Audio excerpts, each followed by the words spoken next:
Peggy can also, but can you send me S97, the final version?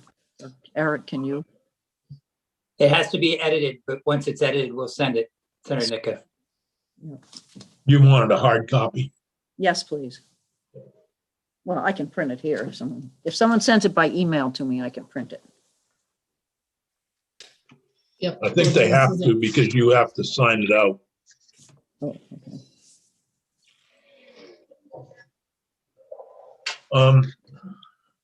Good morning. Welcome back.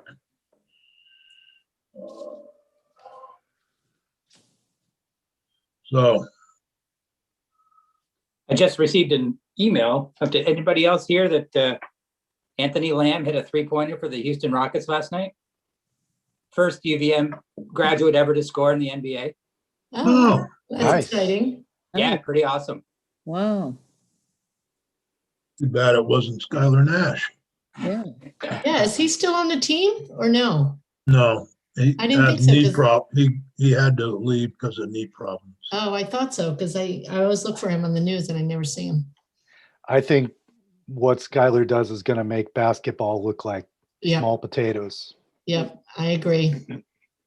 All right, moving right along to S30, draft 1.1, page 1 of 3. Adam,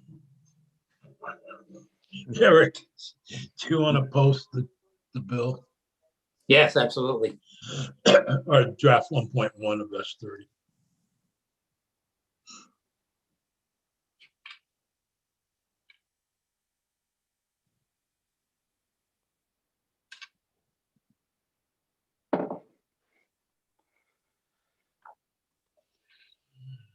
So, There we go. you also have written testimony in our from Chris Bradley on the webpage.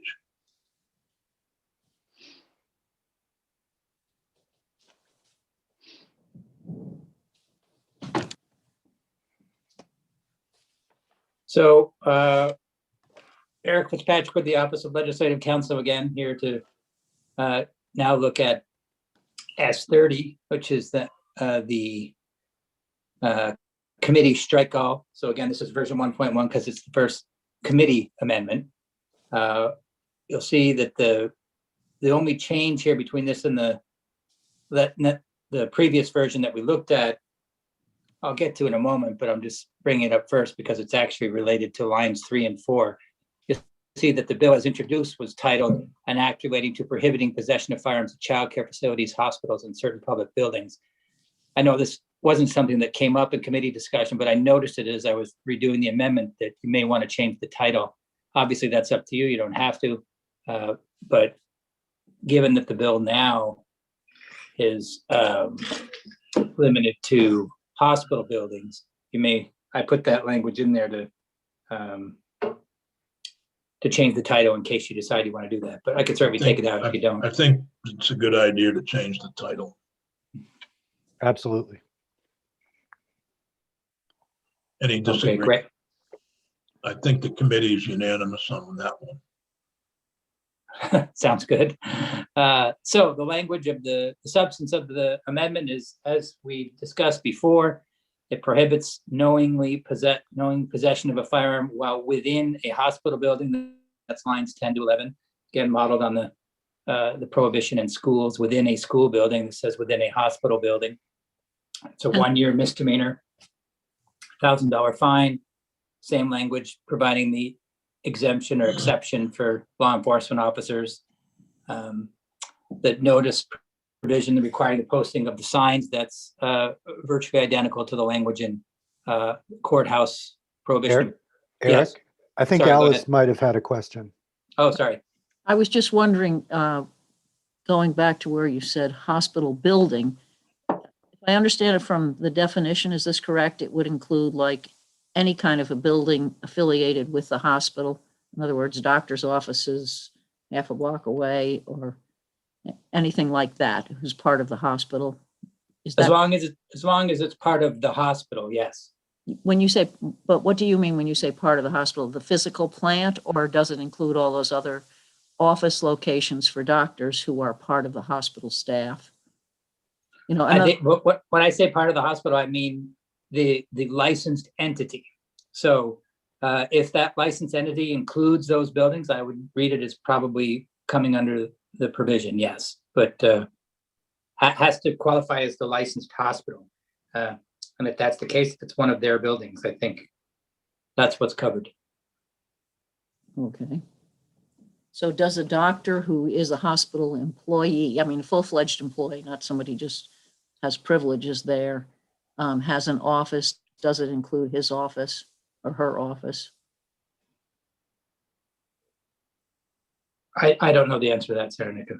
I wouldn't think so. I mean, if you take, the hospital is licensed, and then you could have people working remotely, who are employees. If they're working off-site, they're not working at the hospital. So I take hospital building to mean the physical plant that is licensed. This goes back to what's the definition of a hospital. And we Right. discussed that earlier. And I asked the question because the orthopedic division of the Southwest Vermont Medical Center is located actually in a completely different building on a different street than the hospital, even though it's in the same vicinity. So that's the question became and I believe the answer was no, that orthopedic area was not, because they don't perform surgery there. Thought that was the definition. I'll have to look back on my records on the definition. I think it all revolves around the definition of the hospital. And, So we could looked at this earlier. I know it wasn't really clear, I didn't think. It Well, is, and Eric, the definition that's right there, Eric, does that give any clue to We can pull it up and take a look. how expansive it is?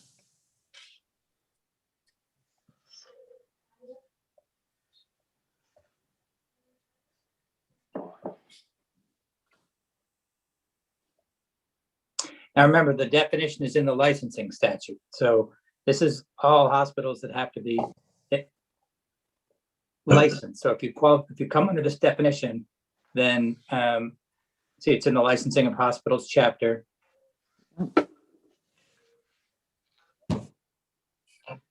And you'll see it right there in subdivision 1. Place devoted primarily to the maintenance and operation of diagnostic and therapeutic facilities for inpatient medical or surgical care of individuals. Okay, so, I mean, we had a discussion about inpatient, and for, I think, the person on the street, inpatient certainly means in the hospital. But because if you go for surgery and you have it done in the office, that's called outpatient surgery. So I guess it's number 1 that we would be going by. Okay. Does that I guess. give a good answer, Senator Nika? Primarily. I hope it does. Thanks. Sure. Let's see, where were we? We were on the notice provisions as well. So again, that was a discussion of who's covered by this, which is the tracks back to the definition of a hospital. And again, it's the prohibition is on knowing possession of a firearm while within the hospital building. Hospitals required to post conspicuously at each public entrance notice of these provisions. In other words, notice that possessing a firearm there is illegal. And that's the end of that piece, the hospital piece. Currently, the Capitol Complex study is still in here. This was the study by the Capital Complex Security Advisory Committee, and you'll see that it's been changed to firearms. So remember, originally, or previously anyway, it was a report Weapons. on weapons in the Capitol complex, and the committee wanted to change the weapons to firearms. So the requirement is that the study committee, the oversight committee, the advisory committee report to the Justice Oversight Committee by December 1st. See, that date was changed as well. It was December 15th originally, to provide time in case there's legislation to meet the introduction deadlines next year.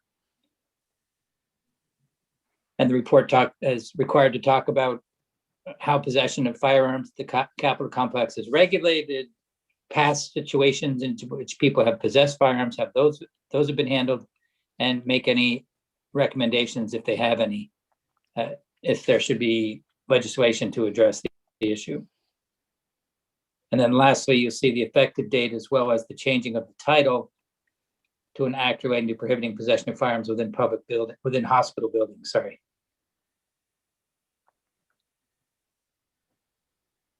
I think that's it. Yep. Mr. Chair, Yes, I just wanted to, since I don't think it got posted on the website, I just wanted to mention that we had, all of us, an email from Stephanie Winters, and it was on behalf of Vermont Medical Society, Physician Leadership, American Academy of Pediatrics, American College of Surgeons, Vermont Academy of Family Physicians, Vermont Ophthalmological Society, Vermont Orthopedic Society, Vermont Psychiatric Association, Vermont Society of Anesthesiologists, and Vermont Association of Osteopathic Physicians and Surgeons. That's from the letters from all of their executive directors in support of this provision, the hospital provision. thank It you. is on the website as well. Okay, thank you, Peggy. I hadn't seen that on the website, but thanks for, so I have one question. In the bill, Eric, in the schools, it says, no person shall knowingly possess a firearm or a dangerous weapon while within a school building or on a school bus. And then B, no person shall knowingly possess a firearm or dangerous deadly weapon on any school property with intent to injure another person. Does that mean that you can possess a firearm on school property as long as you don't intend to injure another person? Or does it mean that, so are there two separate provisions there? I Yes. can actually speak Yes, to and it's that. exactly as you said, Senator Sears. And you may recall, I wasn't here when the school statute was first passed, but I have been involved in some of the amendments over the years. And that provision, I remember, is intended to exactly permit that. So that, for example, if someone is, I remember the discussion in committee, if someone is, driving up to pick up their child at high school and they happen to have a hunting rifle in the car, but they didn't bring it into the building, you did not want that to be illegal. So the possession, as long as you not have it with the intent to injure anybody, you can still have it on school property as long as you don't bring it into the building. So And this bill is, so one might say that this bill is consistent with the school building in that the standard is knowingly. Am I correct? Correct. Yes. Senator Sears, Yes. I was on education, I believe, for that debate of the second part. And another piece was that some school properties in rural areas, people hunt in large wooded areas, and they were worried that they might stray onto what was technically school property. And so, again, the idea was in school buildings, it was knowingly, and then there's an additional for the grounds of school buildings with the intent piece. So that was also designed to have people not be caught up in the net if they were if they had their hunting rifles with them outside.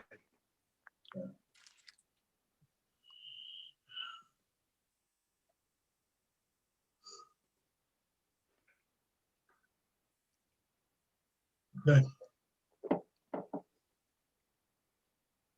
Other comments, questions? I guess we can take the bill down.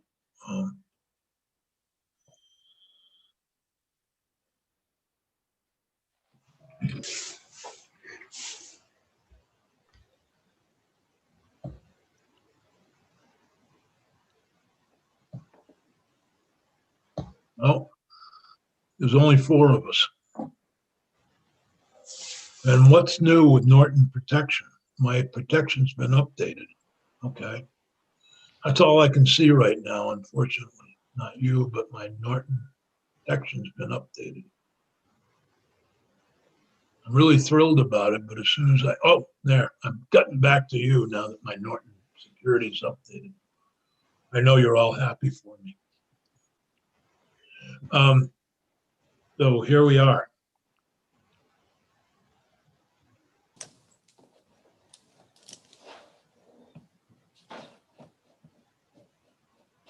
So our discussion yesterday, I thought people kind of expressed where they were on the bill, with the exception of Senator Nika.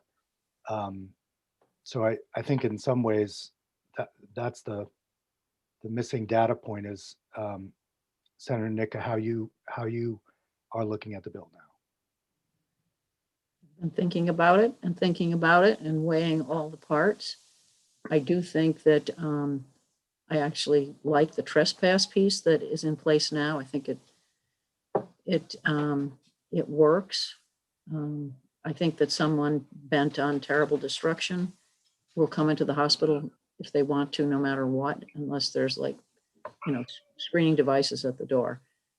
I know that there are many people who are absolutely very, very scared. Many of them expressing to me that they're afraid of many of the people who come in the hospital emergency rooms. The persons who come in, some are dealing with severe mental illness, and the staff there have felt they've been dangerous to have in the emergency room and are afraid of some of them.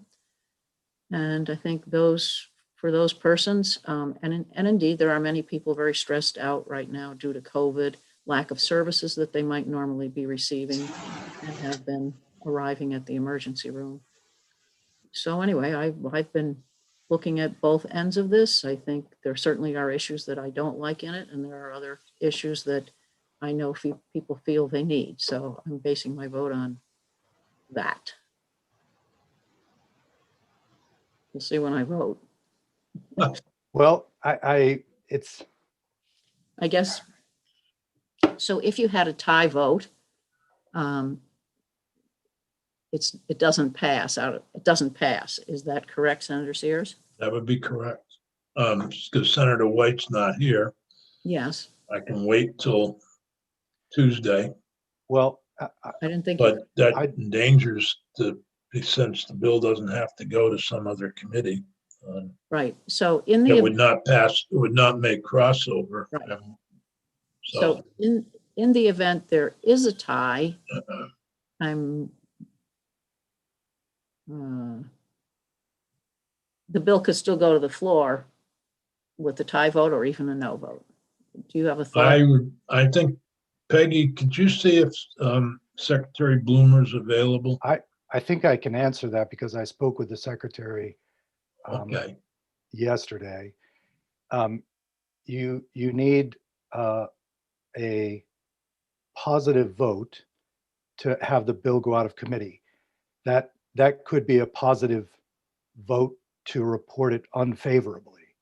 So in other words, the reason why I asked Alice is if you can support the bill, then it would be 3-1 and it would move for the Senate to debate. And if it was, well, if Senator White were here and it was 2-3, I honestly, I would make a motion to report it unfavorably and then ask that the people who oppose it vote yes on that, which would take it to the floor with an unfavorable recommendation. Yes, I understand all that. Okay. I'm worried about what happens to a bill that comes out unfavorably on the floor.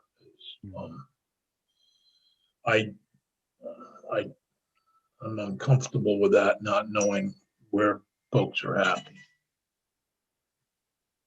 where folks are at. It's really, the last time I had an unfavorable vote was a casino. Came out of General Affairs Committee, or the General Economic Development and General Affairs Committee, negatively, because Howard Dean wanted to make sure it was dead. It wasn't very, it's not a good policy. I don't know what the Senate would do with the bill if it comes out unfavorably. You mean the body itself? Yeah, I think I recall one being there previously that, well, maybe it wound up being sent back to committee, but they certainly have been out there before. But that doesn't mean anything in terms of what I'm going to do, but. no, I understand. I'm just saying I'm not sure I want to vote unfavorably. Does that leave it open to all kinds of amendments? All kinds of commitments? Amendments. Amendments. I can't speak for any other senator, but I will say that I've had discussions broadly in the Senate, and I believe the support is there for the strike all, and I believe that there's the will to have it move through unamended. Because if there are amendments that are substantive, I will vote against the bill. Yeah, and I will repeat, I support the strike all and would not, be supportive of amendments. So I would like to say that I appreciate the changes that have been made to the bill with regard to its limitations now and putting in knowingly, which is certainly vital, I think, to the bill and the well-being of people of the state. Alice, I don't know how you'll receive this. I mean it in a, I've already made up my mind how I'm going to Oh. vote. okay. Oh, Well, let's, could certainly hear from you if this chair wants. yeah, sure. I was just wondering, and again, it's difficult because you haven't expressed which way you're leaning. But I believe this is a issue that should be discussed by the Senate. So my primary thought is that it would be best to have it somehow come before the Senate. If you were to vote the bill out of committee, you could certainly then vote however you pleased on the bill on the floor. And one possibility might be to make that clear that you were voting it out of committee without commitment about a later vote, to allow the Senate to take it up. Yes, I'm aware of that. Thanks. Sorry, No, that's all right. It's a good reminder.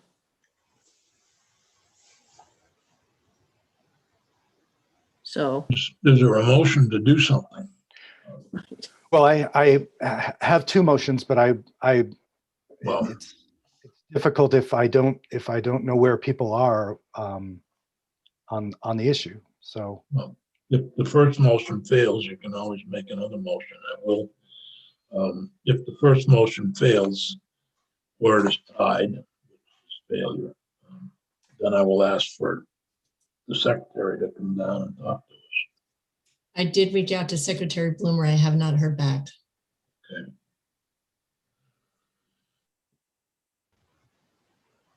Peggy, did you contact him by email? Email, and then I did try and do like an automatic invite Is there I'm another gonna way? call him on his cell right now. Okay, great. Thank you, Eric. Yeah. You might want to mute yourself when you call him. Thank you. Senator Bruce, do you have a motion? I do. I would ask that the committee move the bill favorably as amended. Actually, I think we should probably move the amendment first. Oh, then I would vote to amend as per the committee amendment offered by Eric Fitzpatrick just now. Oh, The motion is to it- amend S30 as seen in the amendment that we just dealt with, which would amend it so that you wouldn't have the government buildings and childcare any longer in the bill. And it would be titled. Just for technical clarification, I don't think you can address the amendment as from Eric Oh, Fitzpatrick. what I meant was the one we just Committee reviewed, amendment, Eric Fitzpatrick. committee amendment, draft 1.1 of S30 dated 3/11/2021 at 1:55 p.m. Is there any further discussion? Not, Peggy, could you please call the roll? Do you need a second? No, not to amend the bill. Oh, not to amend it. Yeah. Senator Benning, No. Senator Nika, Yes, Senator Baruth, Yes. Senator Sears. Yes. Okay. We have now amended the bill. The next motion would be to report favorably S30 as amended. So moved. Senator Baruth has moved that we report favorably S30 as amended. Ready for the vote? Yep. Unless there's any discussion. Hearing none, Peggy, would you please call the roll? Senator Benning, No. Senator Nika, yes, Senator Baruth, Yes. Senator Sears. Yes. Motion carries 3-1-1. I would like to say, I'm sorry that Senator White was not able to, is out sick and was not able to be here to vote. She participated very actively throughout the presentation of this in our committee. All right. I'm going to take a, Who is reporting the bill? not me. Senator Baruth, would you like to? I would like to report the bill. Senator And- Baruth will report the bill. And same thing, Eric, I'll wait for you for the edited version. Okay, Peggy, what time were we scheduled to have Michelle? I know she was somewhere else. All Actually, not till 10:30. right. If she's available, we'll try to get back at 10:20, if she's available at 10:20. Okay. I'll email her and email you guys. Yep, that'll be a 15-minute break. Eric, thank you so much for all three bills today. I You're don't welcome. know, Thank you, Eric. I don't know Yep, what it happy to help. means, but you very, as always, very professional, very well done. Appreciate it. Thank you, Senators. I appreciate it. And while the last vote, was not unanimous, obviously, I want to do my own thanks to the committee on S3. That's a really important bill. Hopefully we can get the House to deal with it and provide help with public safety. We'll see you all at 10:20. Very good.